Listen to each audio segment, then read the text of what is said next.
very formal presentation, because I think this is a very formal occasion. It is for me anyways, in the sense that I've come from sunny Los Angeles to cold Madison in order to pay homage to a place that I love very much, which is Sierra Leone, which is a place I haven't seen in a long time.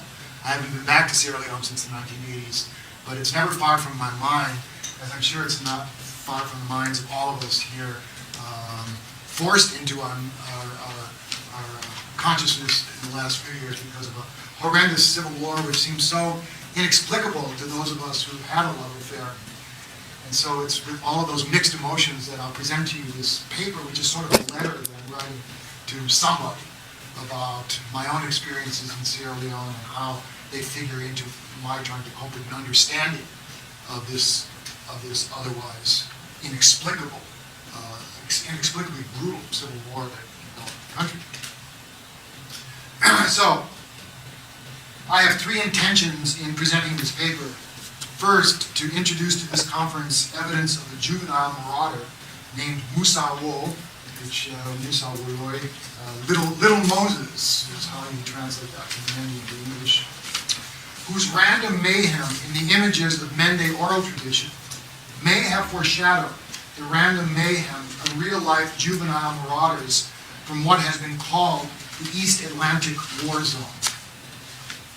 Then, to suggest how Mende audiences have understood this character, and to use narratives told about him to appraise the nature of their own civil society and imperatives for its maintenance. And finally, to juxtapose images from Mende oral tradition to journalistic accounts from the Eastern Atlantic war zones, which suggest that the template for this children's insurgency may already have existed in narratives from oral tradition, that such juvenile atrocities are a realization of pre-existing nightmares in Mende anti-mythology. It's rather ambitious for 20 minutes, but here we go.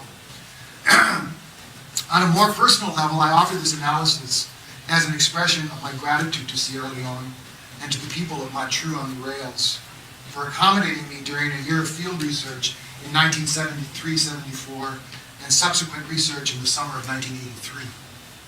It was my great good fortune to have worked there alongside Modupe Broderick and Sil Jenny Coker, Sierra Leonean colleagues from the Wisconsin Department of African Languages and Literature, and later to have shared insights with a cohort of brilliant anthropologists and art historians, Ruth Finnegan, Fred Lamp, John Nunley, Sylvia Boom, Carolyn Cormick, and Ruth Phillips, all of whom were working in Sierra Leone during the same decade. All of us researchers have myriad reasons to be grateful for being allowed to work in such a culturally rich place, to enjoy the joie de vivre in a country Graham Greene called the soup sweet land. Those sweet experiences made the nightmare that descended on Sierra Leone at century's end only that much more unbearable for those of us witnessing the unfolding catastrophes from the outside. But in truth, how can any outsider begin to understand what Sierra Leoneans were forced to endure, except perhaps through Fyodor Dostoevsky's banal observation, we cling to life as we can. So I speak from my own experiences, but also from those of colleagues such as art historian Ruth Phillips, who eloquently expressed what most of us were feeling in the preface to her book on Sunday masquerading traditions called Representing Women. And I quote from a paragraph from that preface. During this period, and she's talking about the 70s and early 80s, during this period, Sierra Leone and Mendeland, she begins with now and then moves back to that early period. During this period, Sierra Leone and Mendeland have been overtaken by violence and political disintegration. As I write these words, hundreds of thousands of Mende people are living in refugee camps, and countless innocent people have been brutally slaughtered. Telu, where I carried out most of my field work, has been burned, as have Bo, Matru, and many other of the principal towns of the Mende. Without doubt, many of the men, women, and children whose images fill this book have died or are suffering dispossession and deprivation. The contrast between the dreadful present and the bustle and optimism of the post-independence years of my fieldwork could not be more stark. History has made of this book a remembrance and a homage of a sort I never could have imagined or intended. Perhaps these pages will in some small measure suggest the rightful images of presence and life where now there is too much absence and death. My family and I lived in that village named Matru, lamented in Phillips's preface. In the 70s and 80s, Matru was a well-ordered place. Village life was tightly wound between the gendered isotopes of Sande and Poro, sodalities as sensitive as gyroscopes to shifts in local power. The oral narrative traditions I was recording mirrored those calibrations. Narrative balancing narrative, the whole flourishing as in a state of dynamic stasis, finely tuned to what I described at that time as the maintenance of contrarious balance. There was one fictive exception to this ordered state of affairs, a rogue named Musawo, Little Moses, whose narrative adventures seem in retrospect like a precognition of an impending nightmare. Let me tell you a bit about Musawo. Musawo is the protagonist of 6 long, fragmented narratives, which I collected in Sierra Leone in 1974. In both form and content, these narratives differ from other domecia of Mende tradition, whose themes reflect the society's emphasis on maintenance of precarious social balances. In plot and structure, Musawo narratives are analogous to the other long, elaborate compositions about the achievements and events in the careers of such African epic royals as Mwindo of the Wanyanga, or Liongo of the Swahili, or Sunjata of the Mande. However, while those epic heroes morph from abused and willful miscreants into beneficent rulers, Musawo begins his narrative career as an enfant terrible and descends to the level of a relentless and obscene monster. There is a dreadful, contrarious quality to his stories, as if, while smiling at the antics of Home Alone, we were yanked suddenly into the grossest reels of Rambo First Blood.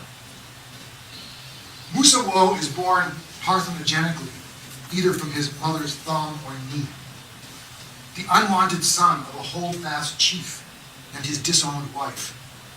He is reputed to travel with a magic turtle whose farts revivify the dead. He knows the language of animals and is under their totemic patronage. His early exploits, such as avenging his mother's wrongs, building her a house in just one day, making the Hajj with her blessing, and obtaining talisman in Arabia, connecting to Islamic traditions, particularly those associated with the Mande hero Sunjata. But the similarity with the epic heroes ends there. For Sunjata creates and sustains a great empire, and Musawo destroys the very institutions of office and state. A list of his crimes reads like the police blotter of a genocidal maniac. Culling a criminal record from the 6 variants I recorded, Musawo stands accused of fratricide, patricide, genocide, mutilation, mayhem, incitement to murder, criminal fraud, and political destabilization. Specific charges include organizing the mass suicide of his father's subjects, inciting his brother to assist him in the mass murder of a chief's wives, urinating on the head of a chief whose wife he has just killed, and castrating an old man with a poker. The list might be extended, but it would proceed in the same vein. Acts of mayhem and murder blur like multiple fornications. Both pornography and violence run towards exhaustion after their first exhilarating climaxes. Perhaps it is for this reason that Mende narrators say a Musawo story can never end. The mystery of the Musawo narrative complex lies in the disjunction between the hopes he raises as a rebellious youth and the appalling results of his unrestrained actions. No narrator captured the juxtaposition of social rebellion and mayhem better than Mama Ngembe, a senior woman from the town of Kujeni on the Liberian border, whose version of Musawo I recorded in May 1974. This is how she evoked the abrupt transition of Musawo from rebel to monster. Quote, "There they are now, the child and his father. They are going about as intimates. Then something came into his heart, and he said he wasn't going to stay there. So he went out into the world."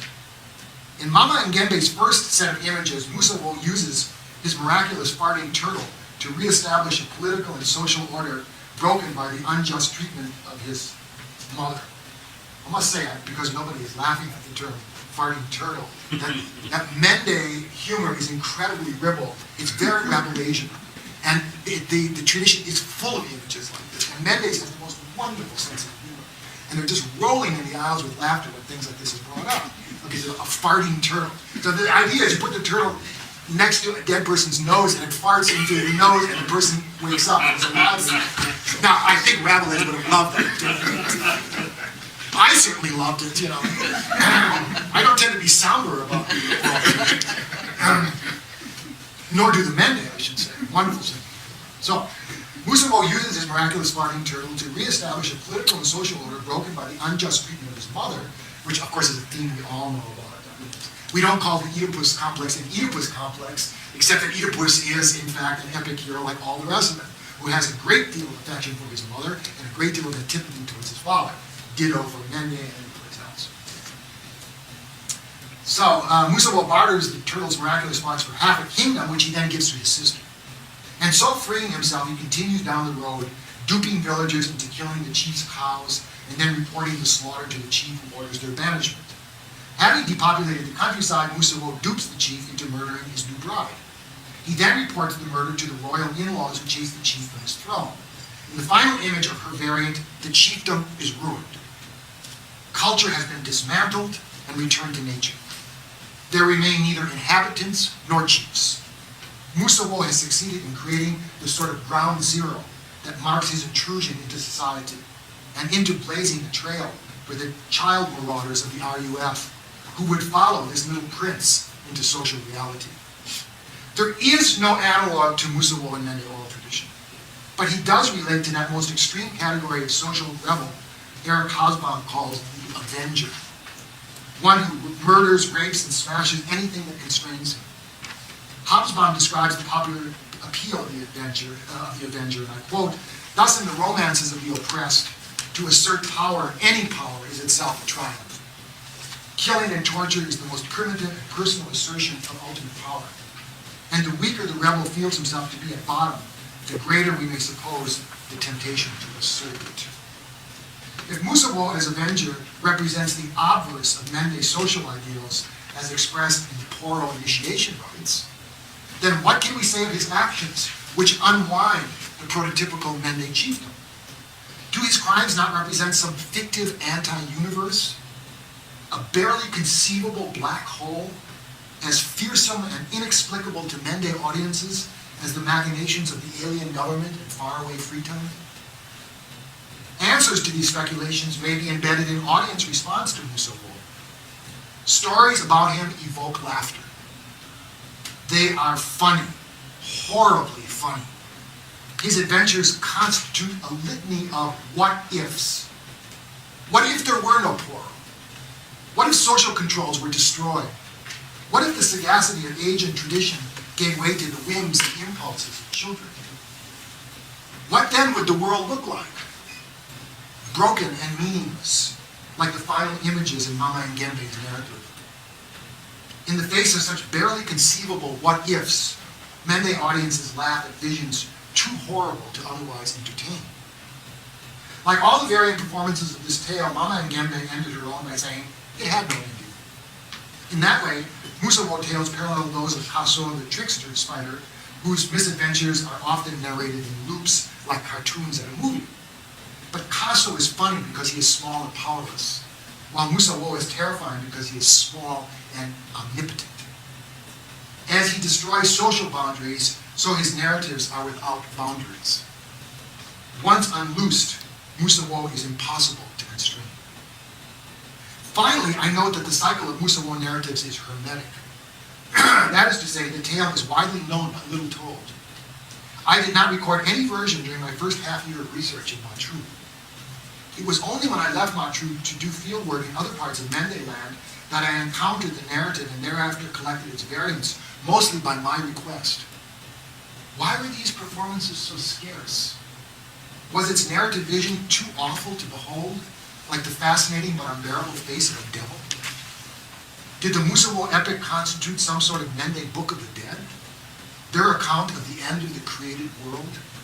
If so, then the Musabo epic truly is an anti-myth, a sacred tale of unbecoming.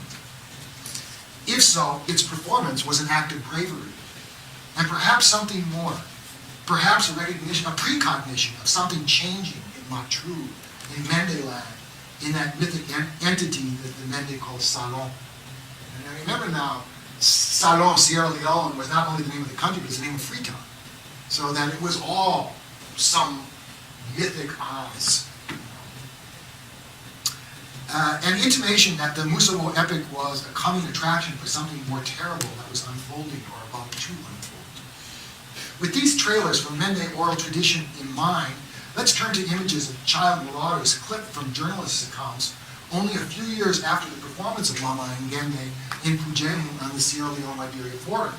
The first is Dateline Liberia, 1990, and I quote, "An atmosphere of happy horror dominated the hours as Taylor's men, dressed in looted wedding dresses and shower caps, battled with the army for the presidential mansion.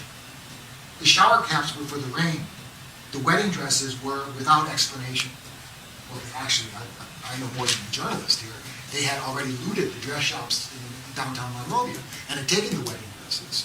And, you know, if you're a nice Bactinian, you're going to say they were acting on a kind of a carnivalesque, turning the world upside down. So what is more terrifying than a soldier carrying an AK-47 dressed in a wedding dress? You know, it's an incredible trope. Meanwhile, Johnson's troops, wearing red berets and women's hairpieces, liberated from the wig makers, raced through the streets in hot-wired Mercedes, spraying bullets. That's Monrovia, 1990. Now let's jump ahead to a report in the New York Times dated May 5th, 1995. Hundreds of Liberians stood watching in horror today as 5 of Mr. Charles Taylor's fighters were killed. Their throats were slit and the attackers cut off the ears of one of them.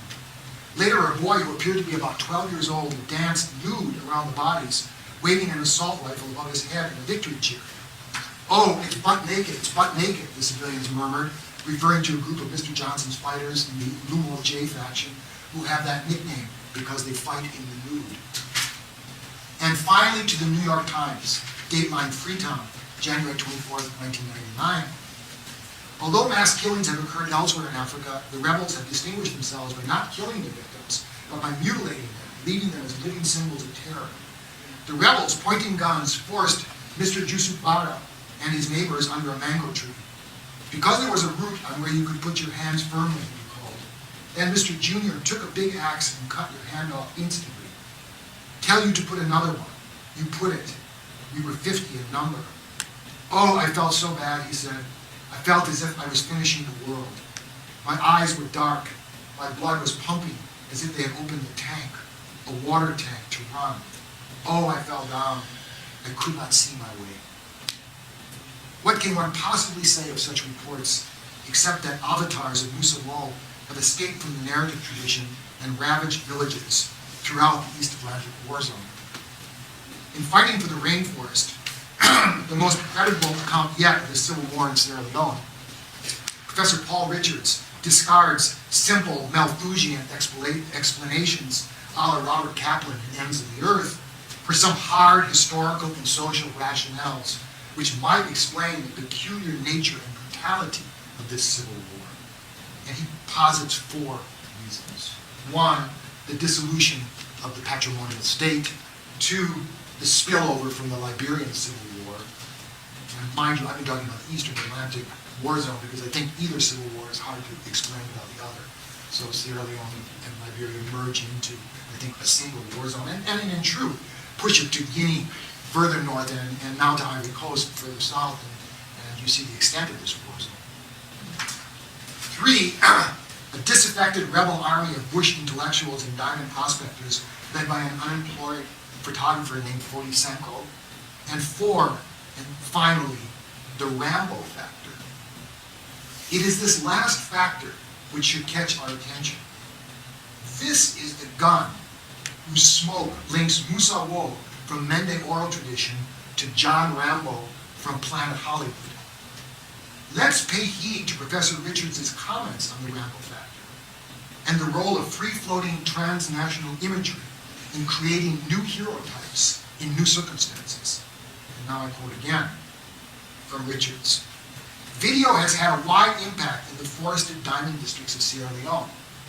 And Rambo, this little drama of the social exclusion of the miseducated, is often cited by young people as one of their favorite films, or the film they found most, quote, educative, unquote. The point that strikes home about Rambo is social exclusion. Ejected from town by the corrupt and comfortable forces of law and order, with only his wits for protection, Rambo is on his own in the forest. The result of social exclusion, the film seems to say, is unconstrained violence. Rebels in both Liberia and Sierra Leone were alert to the political potential of the Rambo message for young captives from the beginning. An eyewitness in Barnda reported 5 generator-powered video parlors running night and day to show such material to young fighters.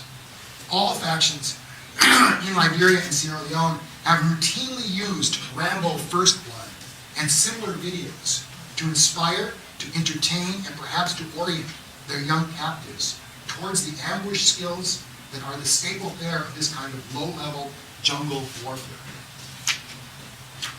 I became aware of the growing power of such imported electronic imagery during my 1983 field trip to Sierra Leone.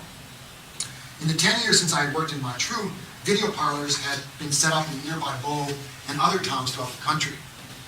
For a few coins down a slot in some Lebanese-owned nightclub, patrons could buy glimpses of their heroes in video performance: Michael Jackson, Jose Feliciano, Eddie Grant, Bob, Rita, and Ziggy Marley.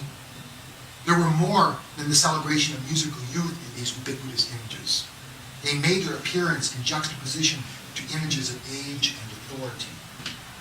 In those days, one noted youths in t-shirts stamped with the image of Sergeant Doe, who had recently engineered the ferocious overthrow of the ancient Americo-Liberian oligarchy, and who had himself embarked on a series of public outrages reminiscent of Musa Wool.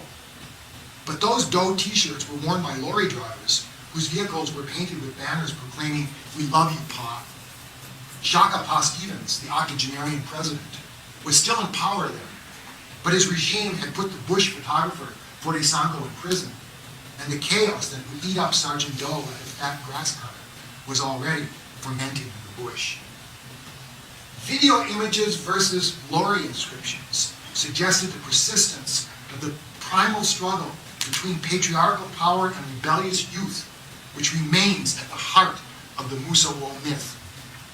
10 years later, international musical heroes were replaced by John Rambo. As we've seen, Sly Stallone's video had become training material for a rebel army which took its inspiration from this celluloid version of the adolescent Avenger.